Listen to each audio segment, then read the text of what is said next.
ஒரு பெரிய பியானோ கலைஞர் வியன்னாவில் இருந்தார். ரொம்ப புகழ்பெற்ற இசை கலைஞர் அவர். இங்கிலாந்து மகாராணி விக்டோரியா அவருடைய சங்கீதத்தை கேட்கணும்னு ஆசைப்பட்டாங்க. அவரை அரண்மனைக்கு கூப்பிட்டாங்களாம். பியானோ வாசிக்க சொல்லி கேட்டாங்களாம். இவரும் ரொம்ப பிரமாதமாக வாசித்து காட்டியிருக்கார். உடனே பாராட்டி பரிசுகள்லாம் கொடுத்து அனுப்புனாங்களாம். அந்த இசையை கேட்கறதுல அரசிக்கு ரொம்பவும் ஆர்வம் உண்டு. அதனால் அதுக்கப்புறமும் அந்த கலைஞர் அடிக்கடி அரண்மனைக்கு வர வேண்டிய அவசியம் ஏற்பட்டது. ஏன்னா அரசி கூப்பிட ஆரம்பித்தாங்க. இவர் போகணும், அங்கே இசை நிகழ்ச்சி நடத்தணும். இவர் அங்கே பாடி வாசிக்கிறது உண்டு. ஒரு தடவை மகாராணி அவரை பார்த்து, உங்கள் நாட்டு தேசிய கீதம் பாடுங்களேன் அப்படின்னு கேட்டாங்களாம். உடனே அவர் தன்னுடைய நாடான ஆஸ்திரியாவின் தேசிய கீதத்தை பாடியிருக்கிறார். அவர் பாட ஆரம்பித்த உடனே மகாராணி எழுந்திரிச்சு நின்னாங்களாம். அதுக்கு மரியாதை செலுத்துகிற நோக்கத்தோடு பாட்டு முடிகிற வரைக்கும் அப்படியே நின்றுக்கிட்டு இருந்தாங்களாம். இதுதான் அந்த அரசியினுடைய பெருந்தன்மை. அதாவது நாட்டுப்பற்றுங்கிறது அந்த அளவுக்கு அப்படி இருக்கணும். இப்படி ஒரு அரசியே நம்ம நாட்டு தேசிய கீதத்துக்கு எழுந்திரிச்சு நின்று மரியாதை செலுத்துகிறாங்க அப்படிங்கிறத புரிஞ்சிக்கும் பொழுது அந்த முதிய கலைஞரின் மகிழ்ச்சிக்கு அளவே இல்லையாம். அதுக்கப்புறம் அந்த பியானோ கலைஞர் ஒரு நாள் தன்னுடைய நண்பர் ஒருத்தர்கிட்ட பேசிக்கிட்டு இருந்தாராம். அப்போ சொன்னாராம், மகாராணியார் எனக்கு எவ்வளவோ பரிசுகள்லாம் கொடுத்துருக்குறாங்க. ஒரு தடவை எனக்கு வைரக்கல் பதித்த அணி ஒன்றை கூட பரிசாக கொடுத்தாங்க. ஆனால் அதை விட உயர்ந்த விலை மதிக்க முடியாத அணி என்ன தெரியுமா? நான் என்னுடைய நாட்டு தேசிய கீதத்தை நான் பாடுறப்போ அவங்க எழுந்திரிச்சு நின்று மரியாதை செலுத்தினாங்களே, அதுதான் எனக்கு கிடைச்ச மிகப்பெரிய பரிசு அப்படின்னாராம். எனக்கு தெரிஞ்ச சங்கீத வித்வான் ஒருத்தர் இருக்கார். சமீபத்தில் ஒரு நாள் அவரை பார்த்தேன். எப்படி போயிட்டுருக்கு உங்கள் தொழில் அப்படின்னு கேட்டேன். ரொம்பவும் வித்தியாசமாக போயிட்டுருக்குங்க அப்படின்னார். என்ன சொல்கிறீங்க அப்படின்னேன். முன்னாடியெல்லாம் நான் பாடினா எதிரில் இருக்கிறவங்க தான் எழுந்திரிச்சு போயிட்டு இருந்தாங்க. இப்போ எப்படின்னா நான் பாட ஆரம்பிச்சுட்டா உடனே பக்கவாத்தியக்காரனே எழுந்திரிச்சு போயிடுறான் அப்படின்னார் ரொம்ப வேதனையோட. ஒருத்தர் ஒரு தவறு செஞ்சு விடுறாருன்னு வச்சுக்கோங்க. உடனே நீ செஞ்சது தவறு அப்படின்னு சொல்கிறது ஒரு வகை. அதுக்கு பதிலாக எது சரின்னு அவர் புரிந்து கொள்ள உதவி செய்கிறது இன்னொரு வகை. இந்த ரெண்டாவது வகை இருக்கு பாருங்க, நிர்வாக இயல்ல இது ரொம்ப முக்கியம். அலுவலகத்தில் வேலை பார்க்குற ஒருத்தர் முக்கியமாக தெரிஞ்சுக்க வேண்டியது என்ன தெரியுமா? சக ஊழியர்கள்கிட்ட எப்படி பழகணும், மேலதிகாரிகள்கிட்ட எப்படி பழகணும், தனக்கு கீழே வேலை செய்கிறவங்க கிட்ட எப்படி பழகணும், வாடிக்கையாளர்கள்கிட்ட எப்படி பழகணும், இவங்க எல்லார்கிட்டையும் செம்மையான உறவை ஏற்படுத்திக்கிறது எப்படி, இதையெல்லாம் சொல்லிக் கொடுக்குற பாடம் தான் இன்டர் பர்சனல் ஸ்கில், திறமையான உறவு அப்படிங்கிறது. எந்த வேலையில் இருந்தாலும் சரி, இந்த உறவுகளை வளர்க்கும் திறன் உள்ளவங்க சீக்கிரம் முன்னுக்கு வந்துடுறாங்க. மற்றவங்க கிட்ட உறவை பலப்படுத்திக்கிறது எப்படி அப்படின்னு தெரிஞ்சுக்கிட்டோம்னா எந்த ஒரு தடையையும் சுலபமாக தாண்டி செய்கிற தொழிலில் முன்னுக்கு வந்துடலாம். ஹார்வர்டு பல்கலைக்கழகத்தில் ஒரு கணக்கெடுப்பு பண்ணி பார்த்தாங்களாம்.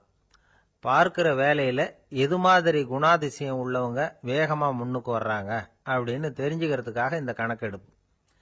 வெவ்வேறு துறையில் வேகமாக முன்னுக்கு வந்திருக்கிற பல பேரை சந்தித்து இந்த சர்வேயை நடத்தியிருக்கிறாங்க.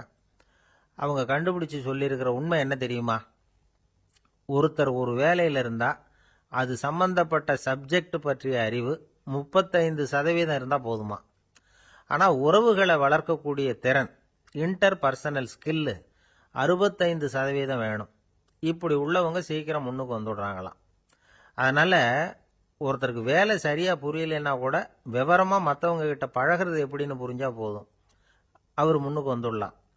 அலுவலகங்களில் மட்டும் இல்லை, எல்லா இடங்கள்லையும் இது ரொம்ப முக்கியம். வீட்டுக்குள்ளேயும் இது ரொம்ப முக்கியம், வீட்டுக்கு வெளியேயும் இது முக்கியம். அடுத்தவங்க கிட்ட பழகிறது எப்படிங்கிறத தெரிஞ்சுக்காதவன் வாழ்க்கையில் முன்னேற முடியாது. இன்னைக்கு ஆயுதங்களால் காயப்படுத்தி கொள்ளுகிறவர்களை விட வார்த்தைகளால் காயப்படுத்தி கொள்ளுகிறவர்கள் தான் அதிகம். பெரியவங்க என்ன சொல்கிறாங்க தெரியுமா? நீங்கள் இந்த பூமியில் பிறந்ததன் அர்த்தம் பூர்த்தி ஆகணும்னா அடுத்தவங்களுக்கு உதவி பண்ணுங்க. அடுத்தவங்களுக்கு உதவி செய்ய முடியாவிட்டால் கூட பரவாயில்லை, ஆனால் யாரையும் புண்படுத்தி விடாதீங்க அப்படின்னு சொல்கிறாங்க. எனக்கு தெரிஞ்ச ஒருத்தர் ஒரு அலுவலகத்தில் வேலை பார்க்குறார். அவர் சொல்லுவார், எனக்கு இந்த இன்டர் பர்சனல் ஸ்கில் ரொம்ப அதிகம் சார். சக ஊழியர்கள்கிட்ட ரொம்ப சுமூகமாக நடந்துக்குவேன். என் கூட வேலை பார்க்குற ஒருத்தருக்கு ஏதாவது ஒரு கஷ்டம்னா அந்த சமயத்தில் அவர் செய்ய வேண்டிய வேலையை நான் செஞ்சிருவேன் சார் அப்படிம்பார். நான் அவர்கிட்ட சமீபத்தில் அப்படி ஏதாவது செஞ்சுருக்கீங்களா அப்படின்னு கேட்டேன். செஞ்சுருக்கேன் சார். போன வாரம் புதன்கிழமை ஆஃபீஸில் என் பக்கத்து சீட்டுக்காரருக்கு வயிற்று வலி. உடனே நான் மெடிக்கல் லீவ் போட்டுட்டு எங்கள் வீட்டுக்கு போயிட்டேன் சார் அப்படின்னா. ரொம்ப நாளைக்கு முன்னாடி ஒரு நாள் கோவலன் நாடகம் நடந்தது. எங்கள் மதுரையில் நடந்தது. அதில் ஒரு முக்கியமான கட்டம். கண்ணகி கிட்ட சிலம்ப வாங்கிக்கிட்டு அதை விற்கிறதுக்காக மதுரை நகருக்கு புறப்படுறான் கோவலன். அந்த சமயத்தில் கண்ணகி பாடுற மாதிரி ஒரு நாடக பாடல். நாடக ஆசிரியர் எழுதினது.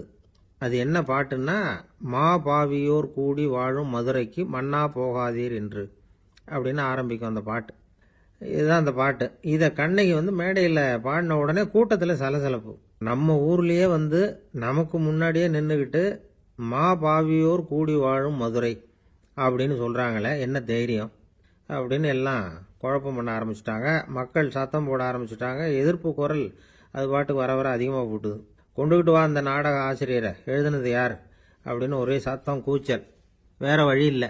மெதுவாக மேடைக்கு வந்தார் அந்த நாடக ஆசிரியர். 4 பக்கத்திலிருந்தும் கேள்வி கணைகள். மக்களை பார்த்து கொஞ்சம் அமைதியாக இருங்கோ அப்படின்னு சொல்லிவிட்டு தன்னுடைய விளக்கத்தை சொல்ல ஆரம்பித்தார் அந்த நாடக ஆசிரியர். மா அப்படின்னு சொன்னால் திருமகளாகிய லட்சுமி அப்படின்னு அர்த்தம். பா அப்படின்னா கலைமகளாகிய சரஸ்வதி. வி அப்படின்னா மலைமகளாகிய பார்வதி. மா பாவியோர் அப்படின்னா திருமகளும் கலைமகளும் மலைமகளும், இவங்க மூவரும் அப்படின்னு அர்த்தம். இந்த 3 பேரும் வாழ்கின்ற மதுரை புனிதம் நிறைந்தது, சகல செல்வங்களும் நிறைஞ்சது.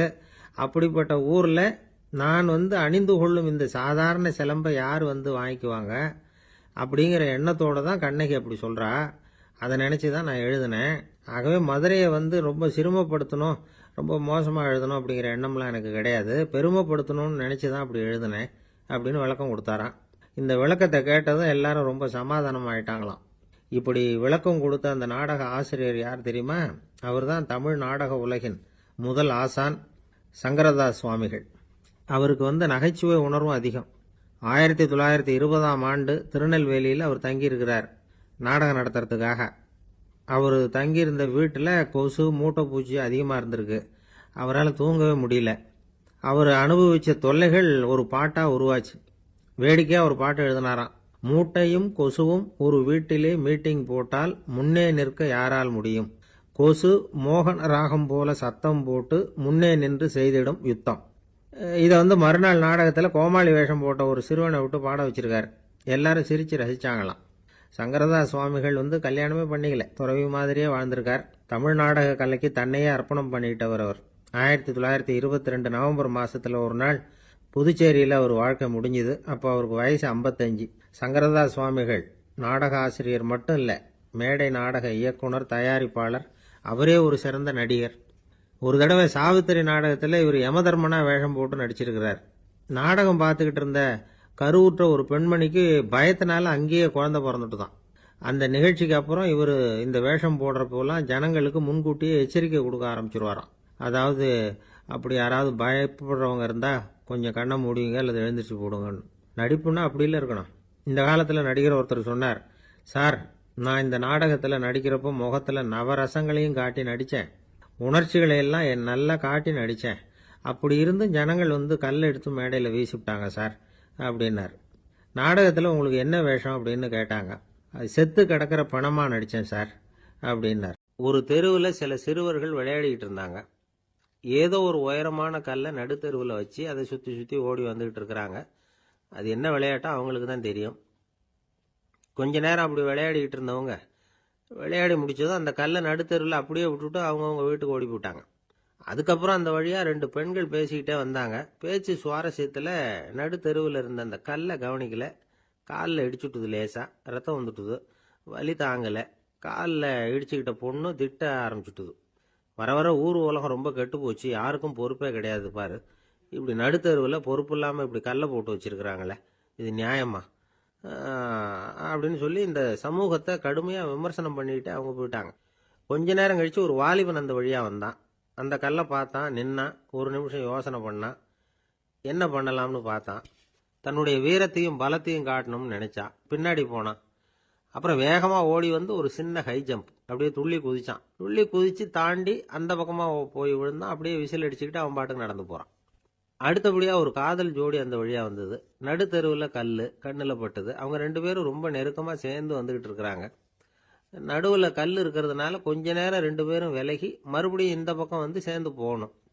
கொஞ்ச நேரம் நாம பிரிய வேண்டி இருக்குதே அப்படின்னு வருத்தத்தோட முணுமுணுத்துக்கிட்டே இந்த பக்கம் வந்தாங்க. அதுக்கப்புறம் வழக்கம் போல சேர்ந்து அவங்க பாட்டுக்கு எதிர்காலத்தை பத்தி கற்பனை பண்ணிக்கிட்டே போயிட்டாங்க. கடைசியா அந்த வழியா பார்வை இல்லாத ஒருத்தர் வந்துகிட்டு இருக்கார்.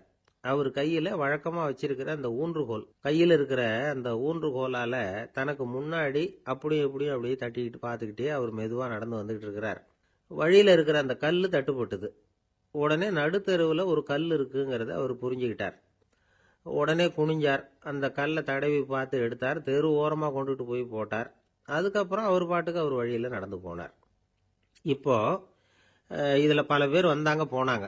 இவங்கள பார்வை உள்ளவங்க யார், பார்வை இல்லாதவங்க யார்? இப்படி ஒரு கேள்வி கேட்டா என்ன பதில் சொல்ல முடியும்? கொஞ்சம் யோசிச்சு பார்த்தா இன்னைக்கு பல பேர் இப்படிதான் இருந்துகிட்டு இருக்கிறோம். ஒரு ஆள் பார்க்கறதுக்கு பெரிய மனுஷன் மாதிரி இருக்கார். ஒரு தெரு வழியா நடந்து வந்துகிட்டு இருந்தார். இருட்டு நேரம். வழியில ஒரு பெரிய கல்லு கிடந்தது, கருங்கல்லு. பார்த்தார். கொஞ்ச நேரம் யோசிச்சார். போய் தூக்கி பார்த்தா ரொம்ப கனமா இருந்தது.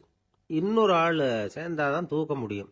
இவர் உடனே ரோட்டு ஓரமா போய் ஒரு மரத்தடியில உட்காந்துக்கிட்டார். 2 பக்கமும் பார்த்துக்கிட்டே இருக்கார், யாராவது வர்றாங்களான்னு.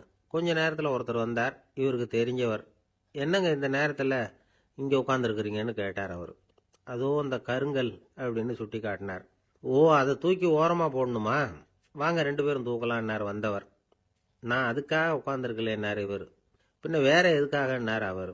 ஒரு மனுஷன் கருங்கல்லுல காலை இடிச்சுக்கிட்டான்னா எப்படி துள்ளுவான்னு பார்க்கணுங்கிறது எனக்கு ரொம்ப நாளா ஒரு ஆசை. அதுக்காக தான் உட்காந்துருக்கிறேன் அப்படின்னாராம். நம்ம கிட்ட ஒருத்தன் தப்பா நடந்துக்கிட்டானா உடனே நாம என்ன செய்வோம்? கையை ஓங்கிட்டு அவனை அடிக்க போவோம். நாம அவங்கிட்ட அவனை விட ஒருபடி மேலா தப்பா நடந்துக்குவோம். ஆனா பெரியவங்கெல்லாம் அப்படி நடந்துக்கிறது இல்லை. இன்னா செய்தாரை ஒருத்தல் அவர் நாண நன்னயம் செய்து விடல் அப்படின்னு வள்ளுவர் சொல்லியிருக்காரு இல்லையா? அதுக்கு தகுந்த மாதிரி நடந்துக்குவாங்க.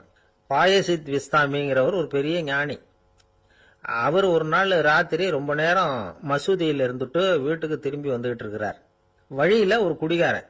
அவன் கையில ஒரு இசை கருவி.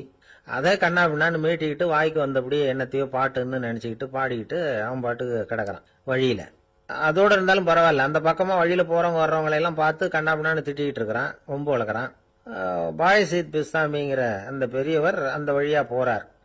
அவனை பார்க்கிறார். அவனுடைய நிலைமைய பார்த்துட்டு பரிதாபப்படுறார். ஏன்பா இது மாதிரி எல்லாம் நடந்துக்கிற, இப்படி நடக்கலாமா அப்படின்னு ஏதோ கொஞ்சம் புத்திமதி சொல்றதுக்கு ஆரம்பிச்சார். அவனுக்கு கோபம் வந்துட்டுது.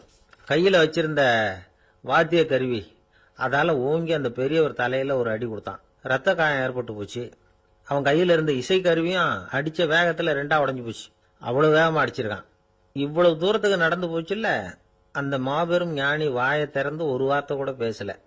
பேசாம தலையை பிடிச்சிக்கிட்டு அவர் பாட்டுக்கு போயிட்டார்.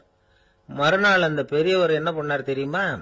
கொஞ்சம் இனிப்பு பண்டங்கள், கொஞ்சம் பணம், இது 2ஐயும் ஒரு ஆள் மூலமா அனுப்பி வச்சார் அந்த குடிகாரனுக்கு. அவனுக்கு ஒன்றும் புரியல. என்ன விவரம்னு விசாரிச்சான். வந்த ஆள் ஒரு கடுதாசியை நீட்டினான். அதுல விவரம் இருந்தது. ஞானி எழுதியிருக்கிறார், இதை பார்ப்பா, உங்களுடைய இசைக்கருவி உடையறதுக்கு என்னுடைய தலை காரணமா ஆயிட்டுது. அதுக்காக நான் ரொம்ப வருத்தப்படுறேன். அதுக்காக தான் பணம் அனுப்பி வச்சிருக்கேன். வேற புதுசா ஒரு இசைக்கருவி வாங்கிக்கோ. அப்புறம் இன்னொரு விஷயம், நேற்றுக்கு ராத்திரி என்கிட்ட ஏகப்பட்ட கசப்பான வார்த்தைகளை வந்து பேசினேன். இதோட அனுப்பியிருக்கிற இனிப்பு பண்டங்களை சாப்பிட்டு உன்னுடைய நாவல உள்ள கசப்பை மாத்திக்கோ அப்படின்னு அதுல எழுதப்பட்டிருந்தது. இந்த சமயத்துல அவன் வந்து குடி மயக்கத்துல இல்லை, கிழிஞ்சு போயிருந்த நேரம் அது. அதனால அதை படிச்ச உடனே அவனுக்கு ரொம்ப வெக்கமா போச்சு. தலை குனிஞ்சான், யோசனை பண்ணான். கொஞ்ச நேரத்துல தன்னுடைய நண்பர்கள் சில பேரையும் கூப்பிட்டுக்கிட்டு நேரம் அந்த ஞானி இருக்கிற இடத்துக்கு ஓடினான். அவர் காலில் விழுந்தான். அவர்கிட்ட மன்னிப்பு கேட்டுக்கிட்டான். பெரியவங்களே தெரியாம வந்து நான் இந்த பாவ செயலை பண்ணிவிட்டேன், என்னை மன்னிச்சுங்க. உங்களுடைய பொறுமையும் போதனையும் என்னுடைய கண்ணை திறந்துட்டுது. இனிமே நானும் என்னுடைய நண்பர்களும் நல்ல வழியில திருந்தி வாழ போறோம் அப்படின்னா. ஞானி செய்த நன்னயம் குடிகாரனை எப்படி திருத்திருக்கு பாத்தீங்களா? இந்த கதையை கேட்டுட்டு ஒருத்தர் சொன்னார், என் வாழ்க்கையில கூட அப்படி ஒரு சம்பவம் நடந்தது சார். நானும் ஒரு நாள் ராத்திரி ஓவரா குடிச்சுட்டு ஒரு கிட்டாரை வாசிச்சுக்கிட்டு கண்ணாபின்னான்னு உளறிக்கிட்டு திட்டிக்கிட்டு இருந்தேன். அந்த சமயம் அந்த வழியா ஒருத்தர் வந்தார். ஓங்கி தலையில ஒரே ஒரு அடி, ரத்தம் வந்துட்டுது. அதுக்கப்புறம் என் மனசு தெரிஞ்சுட்டுது சார் அப்படின்னார். அப்படியா? என்ன ஆச்சரியமா? ஆமாம் சார், அடி விழுந்தது அவர் தலையில் இல்லை, ஏன் தலையில். வந்தவர் என்ன அப்படி அடிச்சுட்டார். மயக்கம் தெளிஞ்சதுக்கு அப்புறம்தான் எனக்கு விவரம் புரிஞ்சுது. அவர் ஒரு போலீஸ்காரரு அப்படின்னார் ரொம்ப சோகமா. ஒரு ஊர்ல ஒருத்தர் இருந்தான். ஒரு நாள் காலையில எழுந்திருச்சான். ஒரு 10 ரூபாய் எடுத்து சட்டை பையில வச்சுக்கிட்டான். கடை தெருவுக்கு புறப்பட்டான். காய்கறி வாங்கறதுக்காக அவன் போறான். காய்கறி சந்தைக்கு போய் சேர்ந்தான். கத்திரிக்காய் 1/4 கிலோ கொடுங்கன்னா கொடுத்தாங்க. காசு கொடுக்கறதுக்காக சட்டை பையில கையை விட்டான். பணத்தை காணும். 10 ரூபாய் சட்டை பையில வச்சுக்கிட்டு தான் வந்தான். அது இப்ப அங்க இல்ல. வழியில் எங்கேயும் அது விழுந்துட்டு போல் இருக்கு. அல்லது யாராவது திருடர்கள் தெரியாம அதை எடுத்துக்கிட்டு போட்டாங்களா என்னன்னு தெரியல. எப்படியோ 10 ரூபாய் அவன் இழந்துட்டான். கையில காசு இல்லை. அதனால கத்திரிக்காயை திருப்பி கொடுத்துட்டு கவலையோட வீட்டுக்கு திரும்பி வந்தான். அதையே நினைச்சுக்கிட்டு இருந்தான். அவனுக்கு துக்கம் அதிகமா போச்சு. அழ ஆரம்பிச்சுட்டான். காய்கறிகள் வாங்கிட்டு வந்து ஆனந்தமா சமைச்சு சாப்பிடலாம்னு நினைச்சோம். அது முடியாம போச்சேங்கிற கவலை அவனுக்கு. அதனால அதை மறக்கவே முடியல. இது நடந்து கொஞ்ச நாள் ஆச்சு. அதே மனுஷன் இன்னொரு நாள் அதே மாதிரி புறப்பட்டான். பணத்தை எடுத்து பையில வச்சுக்கிட்டான். காய்கறி சந்தையை நோக்கி போய்கிட்டு இருக்கிறான். இப்போ வழியில ஒரு ஏழை பையனை பார்த்தான். தம்பி எங்க போற அப்படின்னு கேட்டான். ஐயா, பள்ளிக்கூடத்துக்கு போயிட்டு இருக்கிறேன் அவன். சரி, அதுக்கே இவ்வளவு கவலையோட போயிட்டு இருக்கிற அப்படின்னு விசாரிச்சான் அவன். ஐயா, நான் ரொம்ப ஏழை, வீட்டில் வசதி இல்லை, பரீட்சைக்கு பணம் கட்டணும், இன்னைக்கு கடைசி நாள், என்ன செய்யறதுன்னு தெரியலன்னா. இவன் பார்த்தான். தாங்கிட்ட இருக்கிற பணத்தை எடுத்து அந்த பையன்கிட்ட கொடுத்தான். இதை வச்சுக்கோ, உடனே பணத்தை கட்டு, நல்லா படி, பரீட்சை எழுது அப்படின்னு சொல்லிவிட்டு திரும்பி வந்துட்டான். வெறுங்கையோட திரும்பி வந்தோம். வீட்டில் கேட்குறாங்க எங்க காய்கறின்னு வழக்கம் போல கேட்டாங்க. இவன் நடந்ததை சொன்னான். இப்போ வீட்டில் இருந்தவங்க அவங்ககிட்ட ஒரு கேள்வி கேட்டாங்க. ஏங்க, இதே மாதிரி முன்னாடி ஒரு தடவை காய்கறி வாங்க போய் வெறுங்கையோட திரும்பி வந்தீங்க, இப்பவும் வெறுங்கையோட தான் திரும்பி வந்திருக்கிறீங்க. ஆனா முன்னாடி வந்தப்போ வருத்தமா இருந்தீங்க, இப்போ உங்க முகத்துல வருத்தம் தெரியலையே அப்படின்னு கேட்டிருக்கிறான். அதாவது வீட்டில் இருக்கிறவங்க கேட்டாங்களாம். இப்போ அந்த மனுஷன் யோசிக்க ஆரம்பிச்சானாம். இந்த 2 நிகழ்வுகளுக்கு என்ன வித்தியாசம்? போன தடவை அவன் பணத்தை இழந்தான், இந்த தடவை அவன் பணத்தை இழந்திருக்கிறான். போன தடவை யாரோ திருடிட்டு போயிட்டாங்க, இந்த தடவை அவனாவே ஒரு பையன் பேர்ல இறக்கப்பட்டு எடுத்து கொடுத்துருக்கிறான். அன்னைக்கு பணம் போயிட்டுதுன்னு வருத்தமா இருந்தது, இன்னைக்கு பணம் போனாலும் மனசுக்கு மகிழ்ச்சியா இருக்கு, நிறைவா இருக்கு. கொஞ்சம் யோசிச்சு பாருங்க. பணத்தை இழந்தது மகிழ்ச்சிக்கோ வருத்தத்துக்கோ காரணமா இருக்க முடியாது. அப்படின்னா வேற எது காரணம்? அன்றைக்கு பணத்தை இழந்துட்டேன்னு அழுதான், இன்றைக்கு பணத்தை இழந்தாலும் மகிழ்ச்சியா இருக்கிறான். ஆகவே மகிழ்ச்சிக்கும் துக்கத்துக்கும் இழப்பு காரணம் அல்ல, இழப்பு பற்றிய நம்முடைய அறிவு தான் காரணம் அப்படிங்கிறது பெரியவர்களுடைய கருத்து. எந்த பொருளும் நமக்கு கவலையை உண்டு பண்றதில்ல, அந்த பொருள் பேர்ல நாம வைக்கிற பற்று தான் கவலையை உண்டு பண்ணுது. பொருள்கள் நம்ம விட்டுட்டு போயிட்டா நாம அழுதுகிட்டு இருக்கிறோம், நாமே அதுகளை விட்டுட்டு வந்துட்டா மகிழ்ச்சியா இருக்கிறோம். இந்த உண்மையை புரிஞ்சுக்கிட்டு நம்முடைய வாழ்க்கையை நல்ல விதமா அமைச்சுக்கணும். ஒரு ஆள் அழுதுகிட்டு இருந்தான். ஏண்டா அழுகுறேன்னு கேட்கிறார் ஒருத்தர். இழக்கிறதுக்கு எதுவும் இல்லை, அதனால அழறேன்னா. என்னடா சொல்றேன்னார். கிட்ட வாங்க சொல்றேன்னா. இந்த மணி பர்ஸை வேற ஒருத்தன் பாக்கெட்ல இருந்து திருடுனேன், அப்புறம் தான் புரிஞ்சுது அவங்கிட்ட இழக்கிறதுக்கு எதுவும் இல்லைங்கிறது. ஆமாங்க, இது காலி பர்ஸ், அதனால இப்ப அழுதுகிட்டு இருக்கிறேன், திருடியும் பிரயோஜனம் இல்லை அப்படின்னு சொல்லிவிட்டு அழுதானா. ஒரு ராஜா ஊரெல்லாம் சுத்தி பார்த்துட்டு வரலாம்னு ஒரு நாள் புறப்பட்டு போனார். ஒரு இடத்துல தறி நெசவு வேலை ரொம்ப மும்முரமா நடந்துகிட்டு இருந்தது. ஒரு பெரியவர் தறியால் நெசவு வேலை செஞ்சுக்கிட்டு இருந்தார். பக்கத்துல ஒரு அழகான பொண்ணு உட்காந்து நூலை சுத்திக்கிட்டு இருக்குது. ராஜா அந்த பெரியவரை பார்த்து யார் இந்த பொண்ணுன்னு விசாரிச்சார். ராஜா அப்படி கேட்டதும் அவருக்கு ரொம்ப பெருமையா போயிட்டுது. ஏன்னா உட்காந்துருந்தது அவரோட மகள். அரசே, இது என்னுடைய மகள், இவ வேகமா நூல் தெரிக்கக்கூடியவள், வைக்கோல் எடுத்து இவ தெரிச்சா கூட அது எல்லாம் பவுனிழையா வெளியில வரும் அப்படின்னு ஒரு ராசி இவளுக்கு அப்படின்னு ரொம்ப பெருமையா ராஜா கிட்ட சொன்னார். ராஜா இதை கேட்டதும் அசந்துட்டார். அப்படியா, இவ்வளவு அழகும் சாமர்த்தியமும் உள்ள இந்த பொண்ணு என்னோட வரட்டுமே, இவளை என் மருமகளை ஆக்கிக்கிறேன் அப்படின்னார் ராஜா. அந்த பெரியவருக்கு ஒன்றும் புரியல. ஏதோ கொஞ்சம் பெருமையா சொல்ல போவ அது இப்படி ஆயிட்டுதே அப்படின்னு கவலைப்பட்டார். இருந்தாலும் ராஜா பேச்ச தட்ட முடியுமா, மகளை அனுப்பி வச்சுட்டார். ராஜா அந்த பொண்ணை அரண்மனைக்கு அழைச்சிட்டு வந்தார். அங்கே ஒரு அறையில் வச்சு பூட்டி விட்டார். அந்த ரூமு நிறைய வைக்கோலை கொண்டாந்து போட்டு அடைச்சாங்க. 3 ராட்டைகள் வேற வச்சுருந்தாங்க. நாளைக்கு பொழுது விடியறதுக்குள்ளே நீ இந்த வைக்கோலையெல்லாம் தங்க இழைகளாக மாற்றி காட்டணும். நாளைக்கு காலம்புறம் நான் இந்த அறை கதவை திறப்பேன். உன் தகப்பன் சொன்னது மாதிரி எல்லாம் தங்கமாக மாறி இருக்கணும், இல்லைன்னா நீ உயிர் தப்ப முடியாது அப்படின்னு உத்தரவு போட்டார். பாவம் அந்த பொண்ணு என்ன பண்ணும், பகல் பூரா அழுதுகிட்டே உட்காந்துருக்குது, ராத்திரி பூராவும் தூக்கம் வரல. மறுநாள் அதிகாலை நேரத்தில் யாரோ கதவை தட்டுற சத்தம் கேட்டுது. பயந்துக்கிட்டே கதவை திறக்கிறா. திறந்து பார்த்தா வெளியில் 3 அவலட்சணமான பெண்கள். ஒருத்திக்கு கால் அகலமாக முறை மாதிரி இருக்குது, இன்னொருத்திக்கு கட்டை விரல் கரண்டி மாதிரி பெருசாக இருக்குது, மூணாவது பொண்ணுக்கு உதடு தடித்து ரப்பர் மாதிரி தொங்கிக்கிட்டு இருக்கு. யார் நீங்கள், உங்களுக்கு என்ன வேணும் அப்படின்னு கேட்குது இந்த பொண்ணு. நாங்கள் உங்களுக்கு உதவி செய்கிறதுக்கு தான் வந்திருக்கிறோம் அப்படின்னு சொல்லி உள்ளே வந்தாங்க, உட்காந்தாங்க. கொஞ்ச நேரத்துக்குள்ளே உள்ளே இருந்த வைக்கோலையெல்லாம் தங்க இழைகளாக மாற்றி கொடுத்துட்டு போயிட்டாங்க. காலையில் ராஜா வந்தார், பார்த்தார், ஆகா பேஷுனார். இன்னும் கொஞ்சம் வைக்கோலை கொண்டாந்து அந்த ரூமில் போட சொன்னார். இந்த வைக்கோலையும் இன்னைக்கு தங்கமாக மாற்றிவிடு, நாளைக்கு மறுநாள் உனக்கும் இளவரசனுக்கும் கல்யாணம்னு சொல்லிவிட்டார்.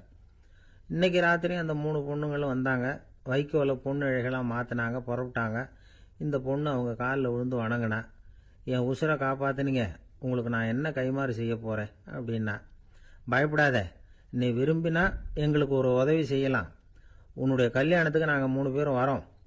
நீ எங்களை வரவேற்று ராஜாக்கிட்டையும் இளவரசர்கிட்டையும் நாங்கள் உன்னோட பெரியப்பா பொண்ணுங்கன்னு சொல்லி அறிமுகப்படுத்தி வை, நாங்கள் விருந்து சாப்பிட்டுட்டு போயிடுறோம் அப்படின்னாங்க. ரொம்பவும் சந்தோஷமாக சரின்னு ஒத்துக்கிட்டா. கல்யாண நாள் வந்தது. கல்யாணம் ரொம்ப கோலாகலமாக நடந்துக்கிட்டு இருக்கு. எல்லா தேசத்து ராஜா ராணிகளும் வந்துக்கிட்டு இருக்கிறாங்க. அந்த 3 அவலட்சணமான பொண்ணுங்களும் சேர்ந்தாங்க. யார் இவங்கன்னு கேட்டார் ராஜா. என் பெரியப்பா பொண்ணுங்க அப்படின்னா அந்த பொண்ணு. காலும் உதடும் கட்டை விரலும் ஏன் இப்படி உங்களுக்கு அவலட்சணம் ஆயிட்டுது அப்படின்னு கேட்டார். அதுக்கு அந்த பொண்ணுங்க பதில் சொன்னாங்க. என்ன செய்யறது, ஓயாமல் வைக்கோலை நூற்று ஒருத்தியோட கட்டை விரல் அப்படி கரண்டி மாதிரி ஆயிட்டுது, நாக்கில் தொட்டு தொட்டு திரிச்சதுனால ஒருத்தியோட உதடு அப்படி ஆயிட்டுது, காலால் கட்டையை அழுத்தி அழுத்தி தறி போட்டதுனால இன்னொருத்தையோட கால் அப்படி ஆயிட்டுது. உங்கள் மருமகளாக வந்திருக்கிற இந்த பொண்ணு அந்த 3ஐயுமே செய்ய தெரிஞ்சவ தான். என்ன ஆக போதும் இன்னும் கொஞ்ச நாளில் அப்படின்னாங்க. அவ்வளவுதான். ராஜா பயந்துட்டார். அம்மா, இன்னையிலேருந்து நீ இளவரசனின் மனைவி, நீ எப்பவும் அழகாக இருக்கணும், அதனால் நீ இனிமேல் வைக்கோலை திரிக்கவே கூடாது அப்படின்னு உத்தரவு போட்டார். அவளை இக்கட்டான சூழ்நிலையிலிருந்து காப்பாற்றின அந்த 3 பொண்ணுங்களும் சந்தோஷமாக திரும்பி போயிட்டாங்களாம். சுவாமி சின்மயானந்தர் இந்த கதையை சொல்லியிருக்கிறார். தன்னலம் மறந்து சுயலாபத்தை தியாகம் செய்யறது வைக்கோல்ல இருந்து தங்க இழைய நூக்கிறது மாதிரி அப்படிங்கிறார் அவர். அது இருக்கட்டும், இப்போ நம்ம கதைக்கு வருவோம். ஒரு ராஜா தன்னோட மகனுக்கு சுயவரம் நடத்தினார். எல்லா தேசத்திலிருந்தும் ராஜகுமாரர்கள் வந்திருந்தாங்க. ராஜகுமாரியை கல்யாணம் பண்ணிக்கலாம்ங்கிற ஆசையில் சுயம்பர மண்டபத்திலிருந்து எல்லா ராஜகுமாரர்களும் அலறி அடிச்சுக்கிட்டு வெளியில் ஓடி வந்துகிட்டு இருக்கிறாங்களாம். ஏன் அப்படி எல்லாரும் மிரண்டு போய் ஓடி வர்றாங்கன்னு கேட்டார் ஒருத்தர். அதுக்கு இன்னொருத்தர் விவரம் சொன்னார். ராஜகுமாரியை இன்னைக்கு தான் அவங்க நேரில் பார்த்தாங்களாம், அதுதான் அப்படி ஓடி வந்துகிட்டு இருக்கிறாங்க அப்படின்னார்.